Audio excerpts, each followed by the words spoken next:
installe ses propres principes et la société d'aujourd'hui nous présente beaucoup trop de maîtres. Donc, le fait que les jeunes aujourd'hui soient beaucoup plus enclins à ce que nous pouvons appeler perdition, c'est-à-dire n'est pas le bon chemin, le chemin qu'il faut. C'est véritablement à cause de cette euh,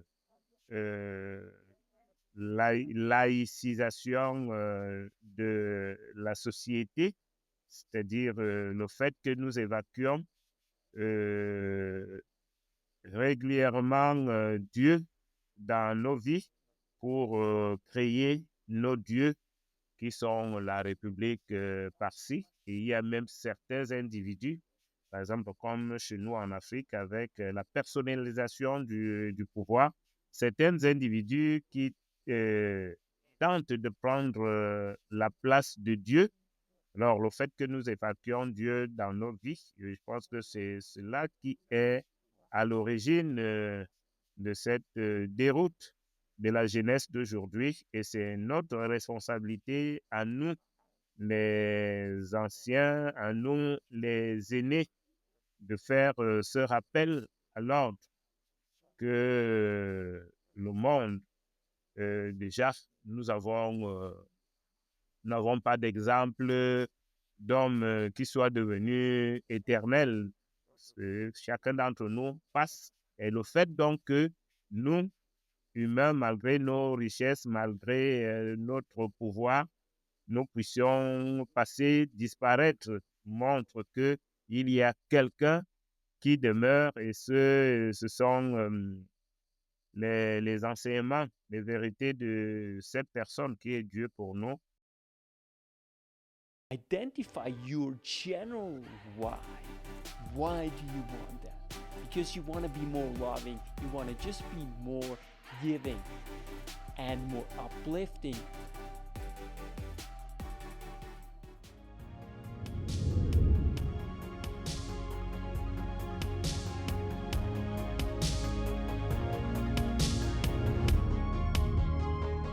Bonjour, maintenant je vous présente le Père Si et son nom François et je vous invite de nous écouter et puis on va parler des sujets passionnants de la religion, la société et l'éducation. Bienvenue, cher Père Si et son nom François. Merci Yannick. Je suis très content de vous retrouver aujourd'hui. Après une longue période d'absence, je vais très bien. Je viens de passer un long séjour au Cameroun de près de 6 mois. Et donc, je reviens fraîchement du Cameroun comme ça. Je vous passe les salutations des Camerounais qui vous suivent très bien au Cameroun. C'est magnifique. Quelle chance de vous parler d'aujourd'hui. Et puis, d'abord, on va vraiment commencer par parler un peu de vous. Alors, présentez-vous juste une phrase. Qui est Père Si et son nom? Oui, je suis Camerounais d'origine et prêtre du diocèse d'Évry-Corbeil en France. Actuellement, je suis à Paris, à la basilique du Sacré-Cœur de Montmartre. Je suis cofondateur de la congrégation des apôtres de la Visitation, qui est une congrégation religieuse d'obédience catholique romaine, congrégation internationale, et fondateur de beaucoup d'autres associations aussi. Je suis également docteur. On m'appelle régulièrement 3D parce que j'ai 3 doctorats en sciences politiques, sciences de l'éducation et anthropologie. Merci. Félicitations, oui, c'est bien juste. Et puis, vous avez aussi fait des études à la Sorbonne, à Paris, par exemple. Oui. Et c'est toujours un grand plaisir, un grand honneur de vous parler. Je pense que vous êtes juste un homme extraordinaire dans tous les niveaux. Donc, ça me fait vraiment plaisir et c'est un vrai honneur de vous parler d'aujourd'hui. Et puis, on va juste commencer un peu introduire un peu le sujet, donc la religion, éducation, la société, et puis aussi la cohésion sociale. C'est d'aujourd'hui un défi, à mon avis, qui est de plus en plus grand, vu que on n'a pas vraiment accès à les mêmes informations et du coup, on vit vraiment dans d'autres univers, même si on vit dans le même pays, par exemple en France ou voilà, je sais pas où. Donc, c'est très important. Mais d'abord, introduirez-nous qu'est-ce que ça veut dire la religion et puis pourquoi pensez-vous que la religion a toujours un rôle important au niveau de l'éducation d'aujourd'hui et à venir?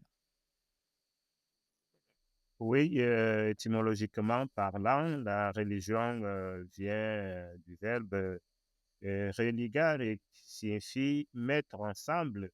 Dans la religion est censé être ce moyen utilisé par des hommes pour être ensemble et être soumis à une transcendance. Chez nous, les chrétiens catholiques romains, cette transcendance, c'est Dieu dans la religion pour nous est censé nous unir à un Dieu transcendant, créateur du ciel et de la terre, de l'univers visible et invisible. Et c'est ce Dieu-là qui nous fait donc vivre. Et c'est pour cela que la religion est essentielle pour nous. Et puis maintenant, ouais, on va aussi ça connecter avec l'éducation et puis comment peut la religion apporter et aider à développer, à forger une conscience plus propre pour vivre ensemble, vraiment, dans une société très complexe comme d'aujourd'hui. Oui, Yannick, lorsqu'on se met ensemble autour d'une idéologie religieuse, comme le christianisme, pour nous autres, les chrétiens catholiques romains, on est censé respecter, obéir à un certain nombre de principes.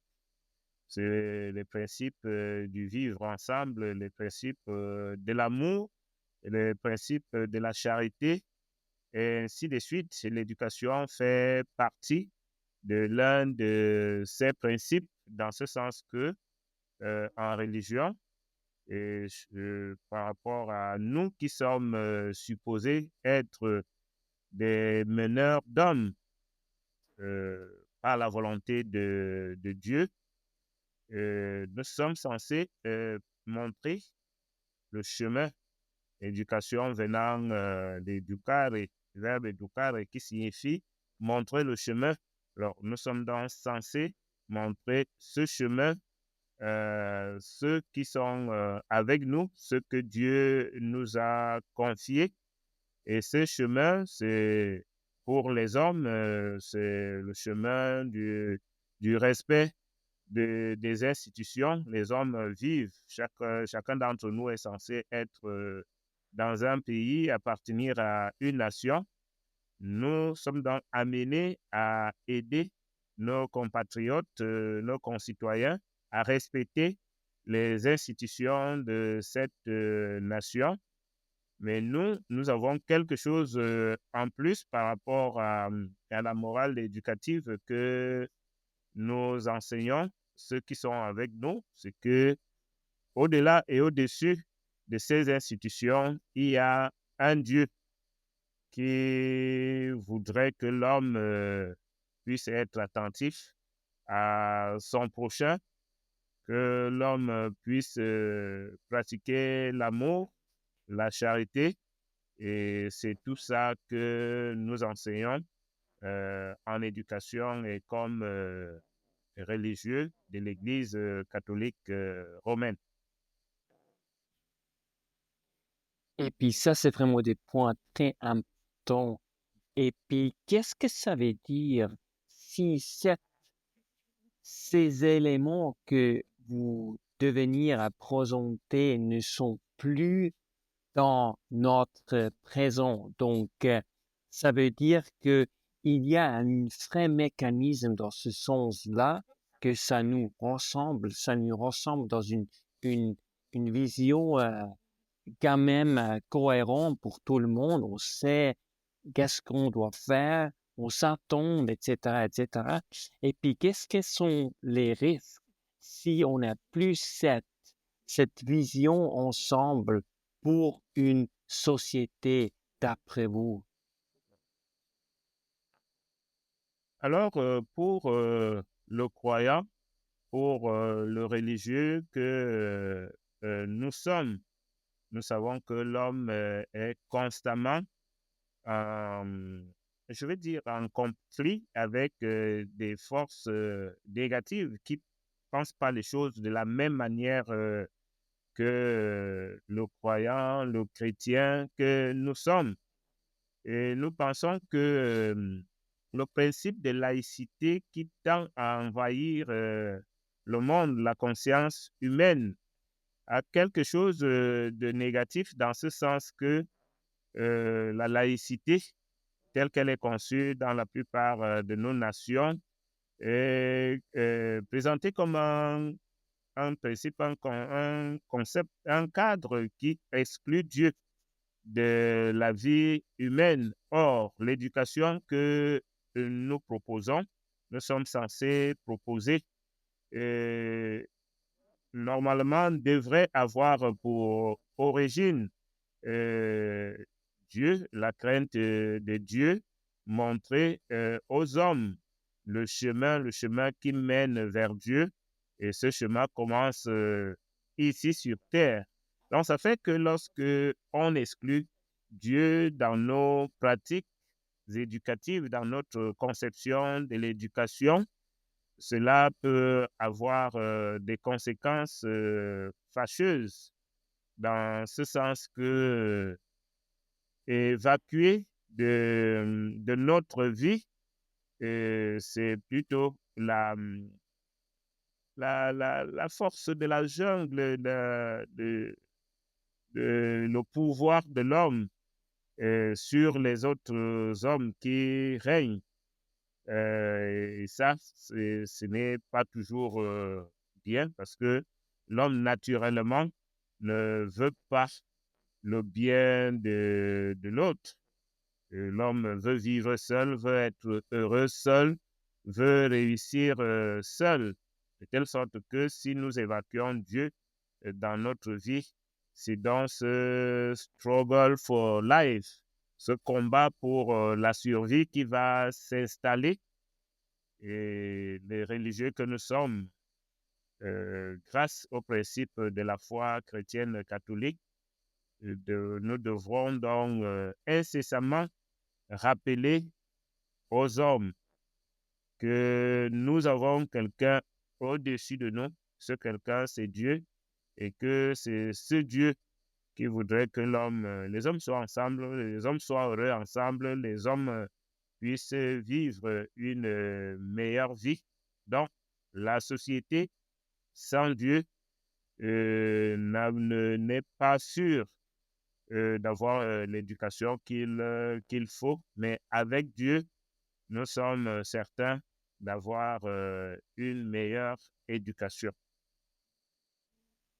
Mais je pense aussi un des problèmes, c'est toujours que s'il n'y a plus de Dieu, par exemple, ça serait vraiment remplacé par une autre Dieu, entre guillemets. Et puis souvent, ce qui se passe, c'est que les hommes croient que ils peuvent maîtriser quelque chose. Donc, c'est justement cette humilité qui est souvent pas vraiment présent dans l'homme. C'est pour ça qu'il a besoin d'une une entité comme Dieu qui puisse lui guider pour une vie vraiment qui fait de sens.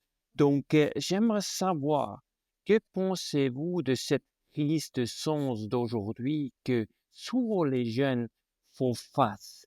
Et puis, est-ce que vous croyez que c'est lié à cette désacralisation, mais de cette aussi de la laïcité et oui, est-ce que vous croyez que c'est dû à ce fait qu'il y a plus ce Dieu, il y a plus ce sens qui nous descend hein, de notre propre vie? Que pensez-vous, Oui, c'est la vraie raison de cette crise? oui, Yannick, sans Dieu et ses principes, l'homme installe ses propres principes et la société d'aujourd'hui nous présente beaucoup trop de maîtres. Donc, le fait que les jeunes aujourd'hui soient beaucoup plus enclins à ce que nous pouvons appeler perdition, c'est-à-dire n'est pas le bon chemin, le chemin qu'il faut. C'est véritablement à cause de cette euh, laïcisation de la société, c'est-à-dire le fait que nous évacuons euh, régulièrement Dieu dans nos vies pour créer nos dieux qui sont la République par-ci. Et il y a même certains individus, par exemple comme chez nous en Afrique, avec la personnalisation du pouvoir, certains individus qui euh, tentent de prendre la place de Dieu. Alors, le fait que nous évacuons Dieu dans nos vies, je pense que c'est cela qui est à l'origine de cette déroute de la jeunesse d'aujourd'hui. Et c'est notre responsabilité à nous, les anciens, à nous, les aînés, de faire ce rappel à l'ordre que le monde, déjà, nous n'avons pas d'exemple d'homme qui soit devenu éternel. Chacun d'entre nous passe. Et le fait donc que nous, humains, malgré nos richesses, malgré notre pouvoir, nous puissions passer, disparaître, montre qu'il y a quelqu'un qui demeure et ce sont les enseignements, les vérités de cette personne qui est Dieu pour nous, qui subsiste. Nous avons le devoir d'enseigner cela aux jeunes générations pour que nous n'assistions pas à cette déperdition, à cet échec des jeunes générations aujourd'hui. C'est très intéressant. Et puis, j'aimerais aussi vous poser cette question. Alors, vous avez comparé le christianisme à, ou vous avez présenté le christianisme comme une idéologie, mais il y a beaucoup de gens qui disent que c'est une différence. Il y a une différence entre les idéologies et puis une religion comme le christianisme, vu que ça a survécu des siècles. Et puis, c'est des principes que le christianisme, par exemple, nous prenons qui sont toujours valables, quoi, quoi que ce soit. Donc, il y a quelque chose qui dépasse, à mon avis, l'idéologie, parce que tout le monde, moi aussi, je peux créer une idéologie. C'est juste des idées, je les mets ensemble et je dis que maintenant, j'ai en fait le récit pour vivre en paix. Mais ça, c'est justement des idéologies. Mais dans le christianisme, il y a une vérité. C'est aussi encadré dans l'histoire qui est très profond. Est-ce que vous pouvez nous présenter la différence entre le christianisme et puis une idéologie, si il y en a? Oui, Yannick, c'est la définition que nous donnons au concept idéologique qui fait à ce que nous ayons l'impression qu'il y a une différence entre le christianisme et les idéologies.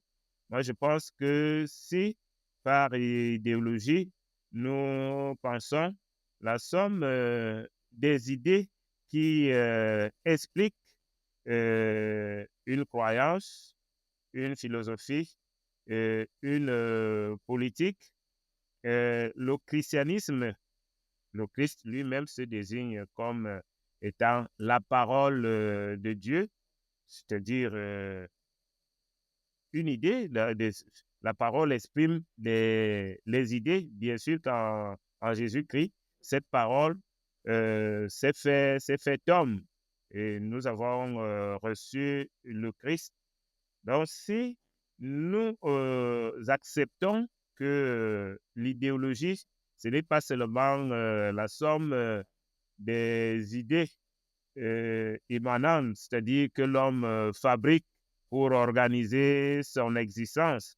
Et si par cette idéologie, nous voyons aussi l'impact de la transcendance dans notre vie, l'intervention dans notre vie, nous pouvons définir sans avoir peur le christianisme comme idéologie. Donc, ça fait que normalement, de façon profane, l'idéologie a quelque chose de péjoratif, de relatif, mais lorsque nous percevons cela en croyant, en religieux, je pense que nous ne devons pas avoir peur de qualifier le christianisme d'idéologie, d'autant plus qu'il y a d'autres religions qui parlent du même Dieu que nous. La religion chrétienne n'est pas la seule et unique religion qui parle de Dieu.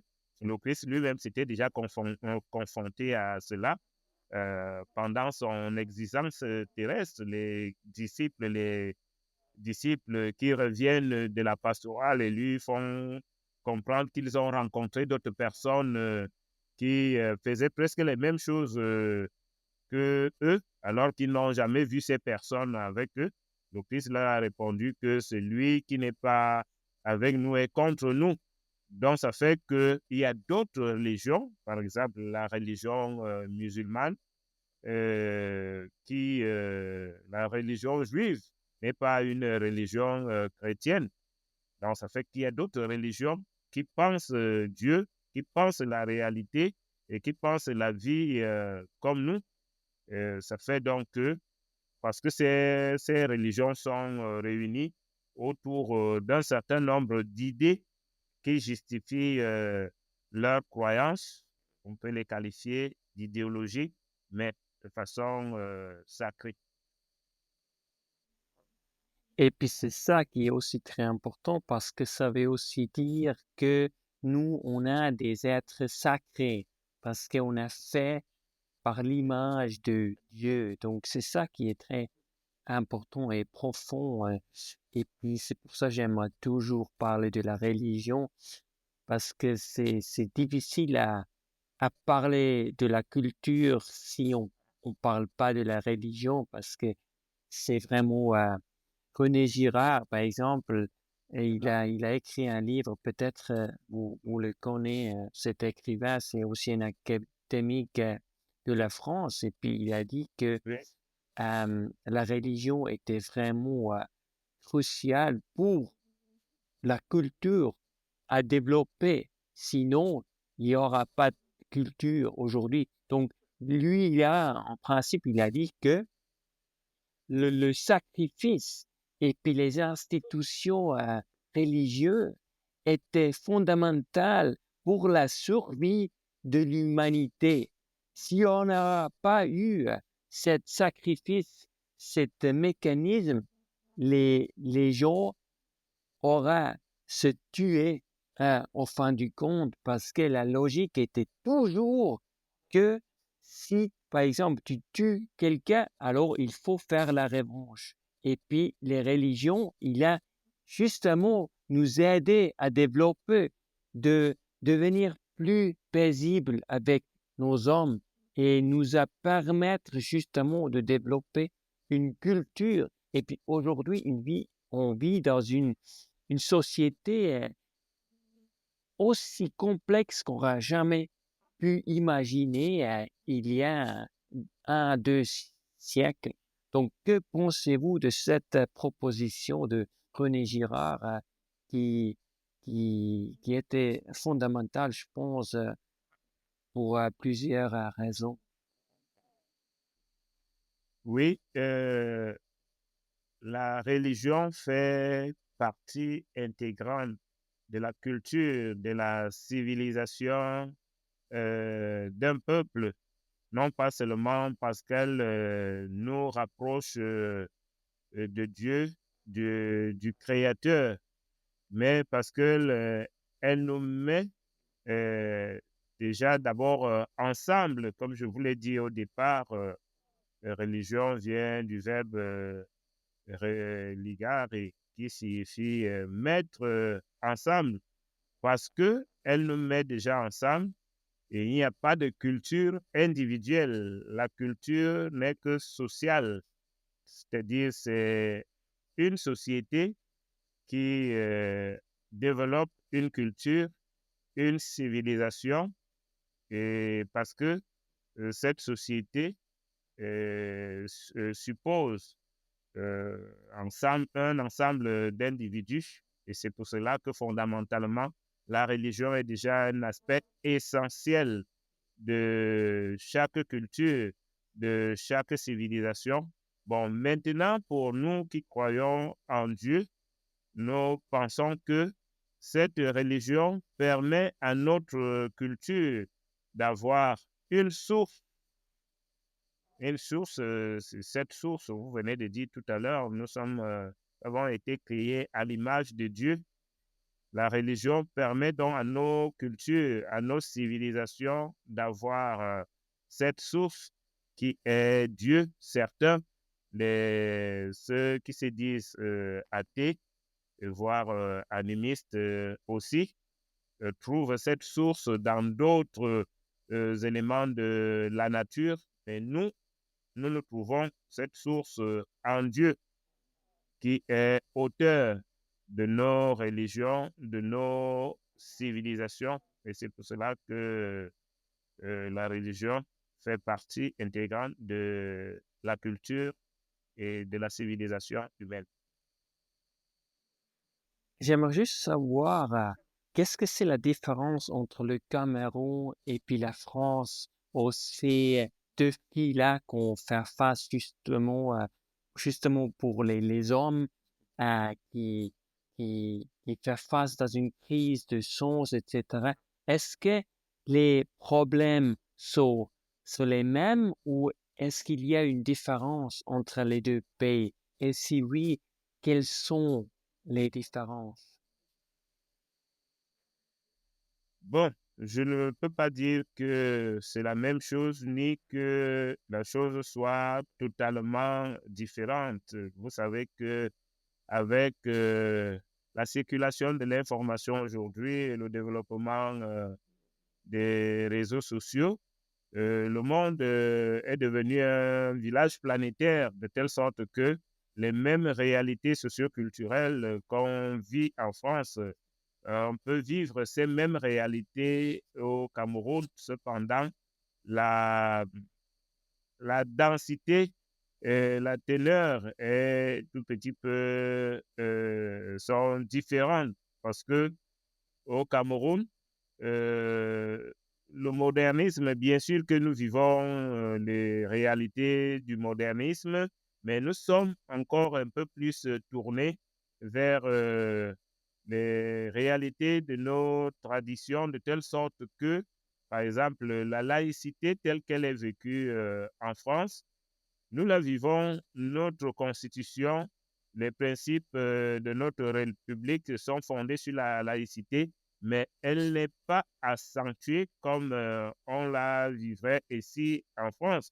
Ça fait par exemple que un président de la République, Paul Biya, ne peut pas avoir une opinion relative par rapport à l'existence de Dieu.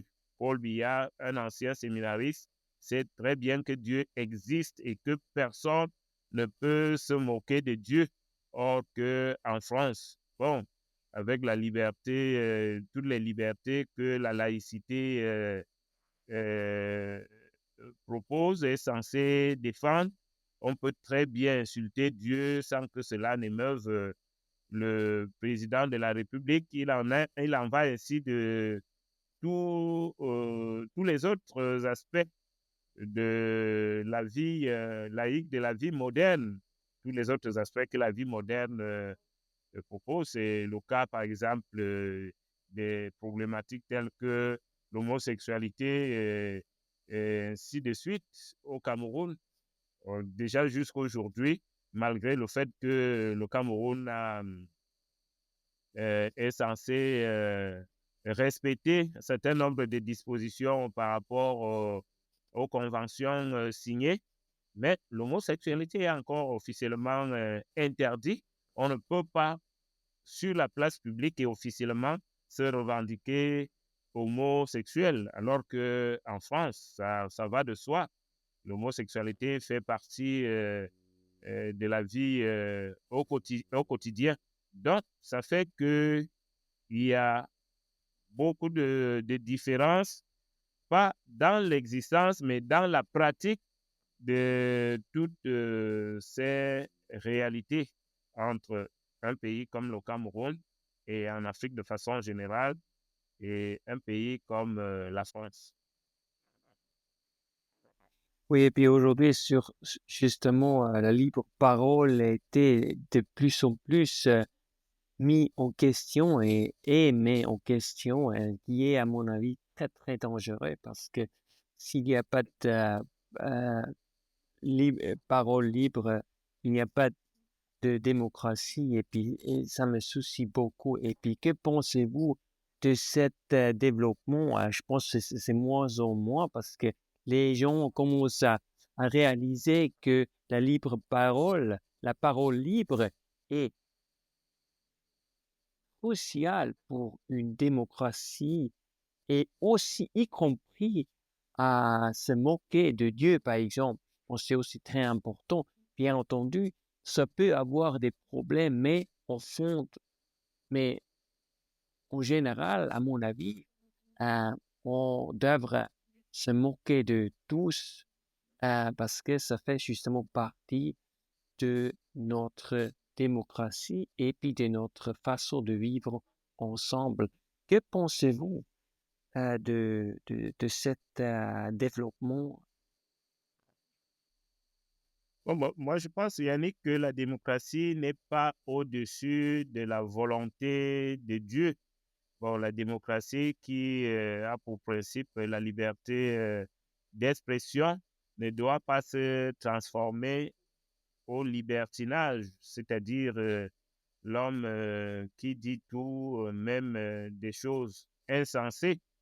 Moi, je me dis, j'ai souvent constaté des fois que les gens sont capables d'avoir du respect pour un humain, un président de la République, et manquer du respect à Dieu sous prétexte que on est libre de penser ce que nous voulons. Bah, il faudrait que nous soyons aussi libres d'être auteurs de notre arrivée sur Terre. Vous êtes d'accord avec moi que si l'homme est libre de se supprimer la vie, il n'est pas libre de son avènement sur Terre. Lorsque vous arrivez sur Terre, ce sont d'autres qui décident de vous. Et c'est quand vous êtes déjà là que vous avez été éduqué, puisque nous parlons de l'éducation. Vous aviez été encadré dans une culture, dans une civilisation que vous pouvez vous sentir libre de certaines choses. Alors moi, je pense que tout en soutenant les principes de la démocratie et particulièrement la libre expression, cette libre expression doit avoir des limites. Un homme sensé devrait se dire qu'il y a une puissance supérieure à tout homme, à celle de tout homme. Et cette puissance, c'est Dieu. Bon, si tu vas jusqu'à te moquer de Dieu, bon, puisque nous savons que c'est le malin, c'est le diable qui pousse à cela, il faudrait donc que tu sois capable de nous dire que tu le fais parce que c'est le malin qui te pousse de le faire. Mais si on est censé, on est un homme raisonnable, on peut se moquer de tout, mais sauf de Dieu. Moi, je suis donc d'accord qu'on puisse avoir l'expression libre, qu'on soit capable de se moquer de tout, mais sauf de Dieu. Parce que déjà, même entre nous, les humains, on n'est pas capable de se moquer de tout. On ne peut pas se moquer du président de la République. Ça, c'est impossible. Si vous le faites, même si officiellement rien ne vous arrive, mais officieusement, beaucoup de choses peuvent vous arriver. Alors, si nous sommes déjà capables de respecter presque divinement les hommes, combien de fois Dieu qui nous a donné le souffle, qui nous a donné l'existence. Donc, je suis pour la démocratie, je suis pour la liberté d'expression, mais je ne suis pas pour qu'on se moque de Dieu parce que ça devient du libertinage et non plus la liberté. Je pense un des défis à ce niveau, c'est simplement que notre diversité d'aujourd'hui, et puis aujourd'hui, tout le monde peut croire à Dieu ou à des dieux, etc., etc. Et puis ça devient très, très compliqué à ce niveau-là. Donc, et puis c'est pour ça, je pense, c'est quand même important, même, je vous comprends très, très bien que c'est important de respecter quelqu'un qui nous a créés en fin de compte. Mais le souci, c'est que il y a beaucoup de gens qui ne croient pas et puis qui croient que si quelque chose n'existe pas, on peut se moquer du croyant, etc., etc., qui, à mon avis, même je me moque pas de Dieu, mais je pense dans une société démocratique, c'est fondamental que qu'on laisse les gens se moquer de tous, y compris Dieu. Mais je comprends très bien ce que vous venez à dire.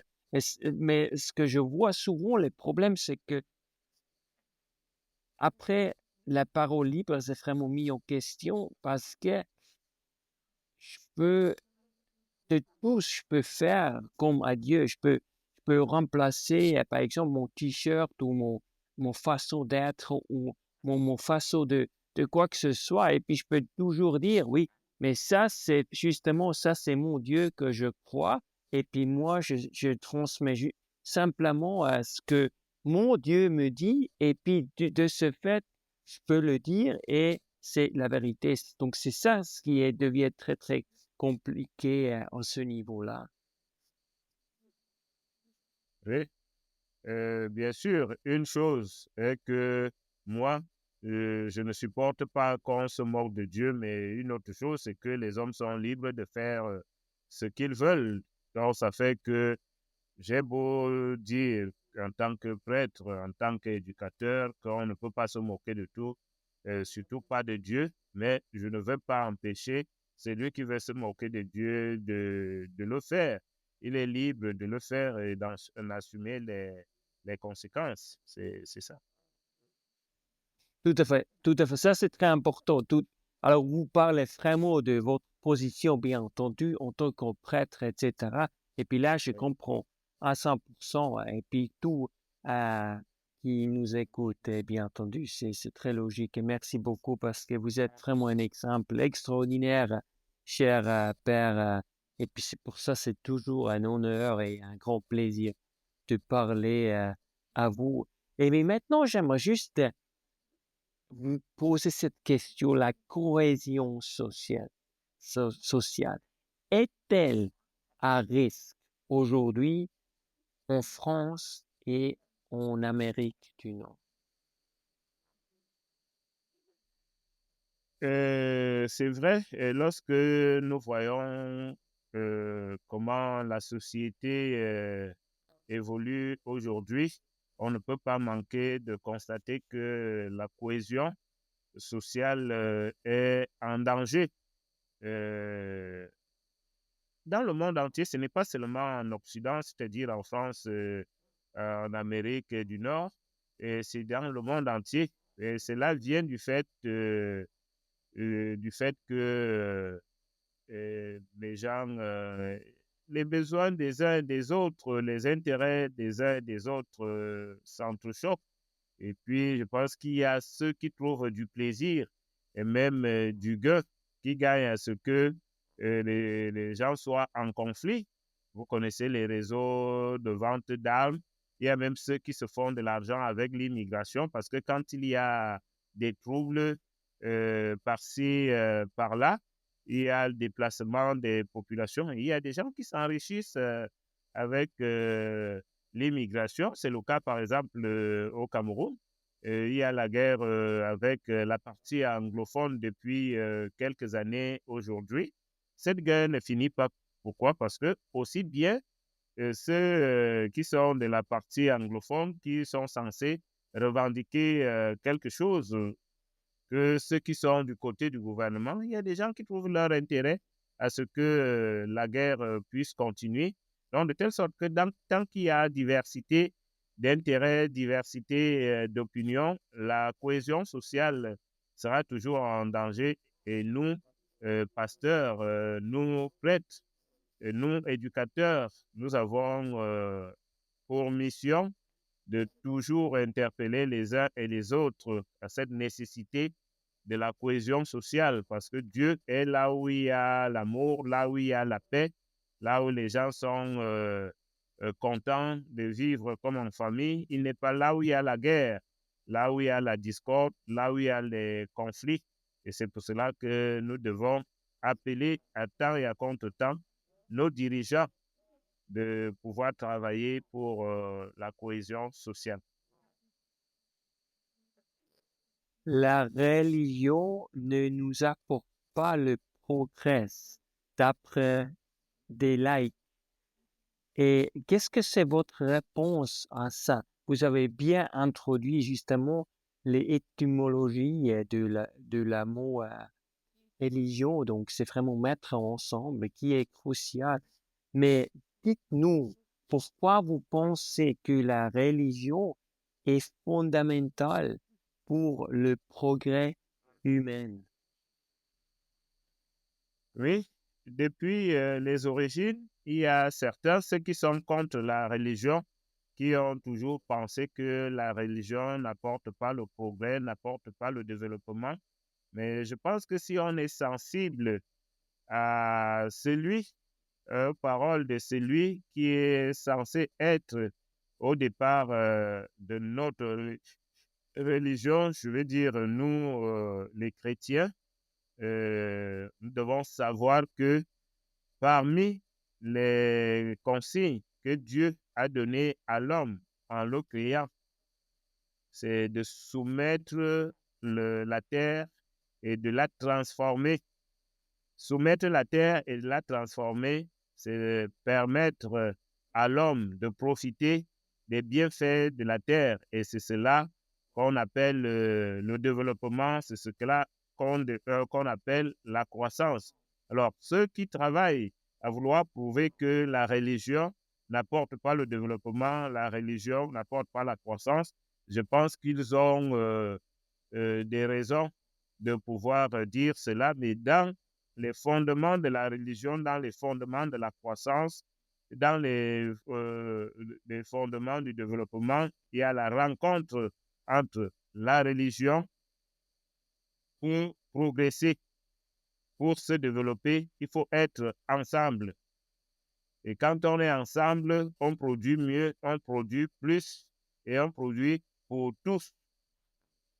Donc, la religion qui enseigne l'amour, qui enseigne le vivre ensemble, qui enseigne, qui éduque l'homme à, à être avec les autres, ne saurait être contre le développement, contre la croissance.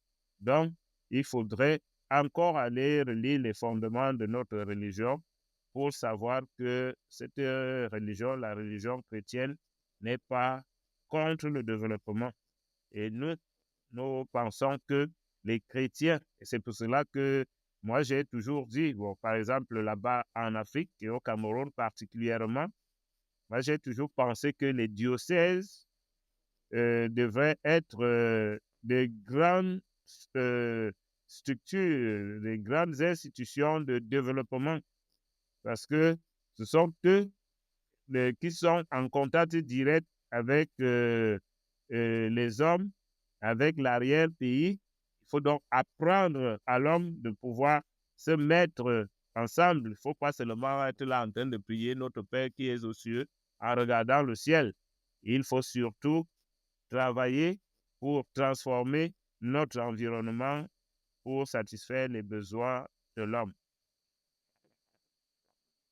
Merci beaucoup, Père, pour votre explication. Et dites-moi votre sujet le plus passionnant, ce qui est dans la Bible, et puis parlez un peu de ce message le plus important pour vous. Donc, vous avez déjà élaboré l'importance de la religion, mais maintenant plus spécifiquement de la Bible. Qu'est-ce que ça vous rend heureuse que vous pouvez trouver dans la Bible? Bon, il y a certains d'entre nous qui vivons la religion comme étant un moyen de vivre.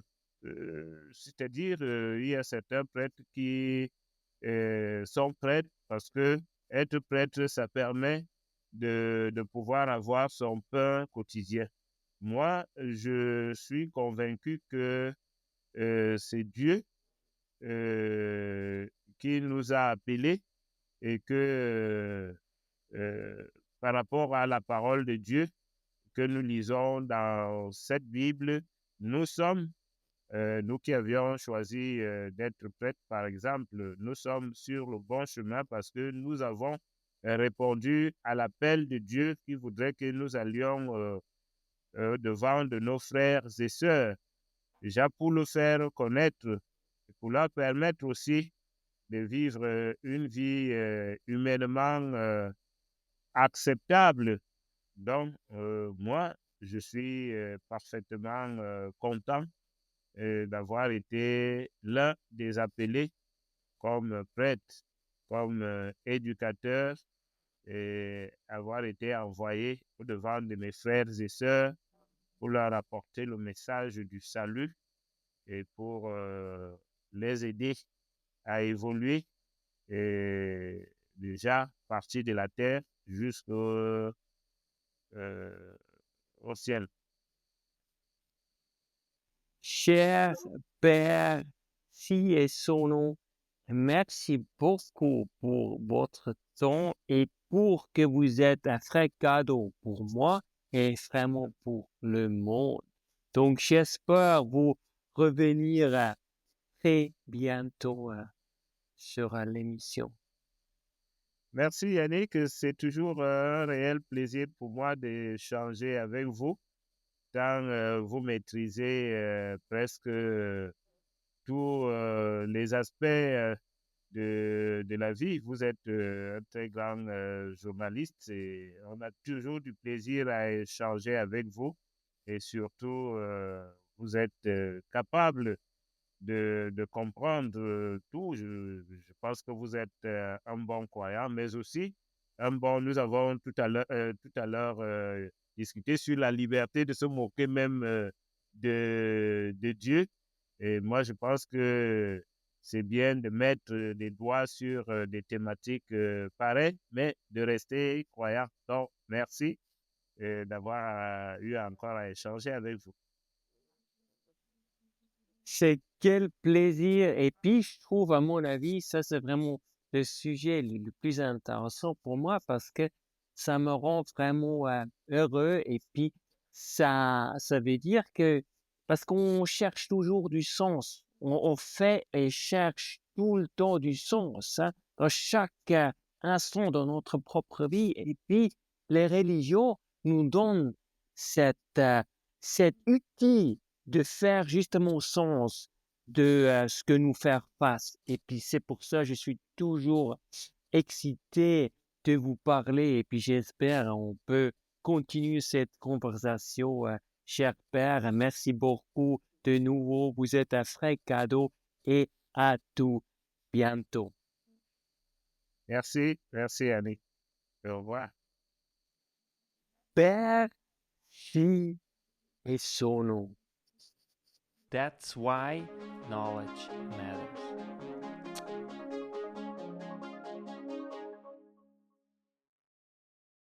Make your life a masterpiece. Visit now programs.d-ykm.com. Meant to make you grow.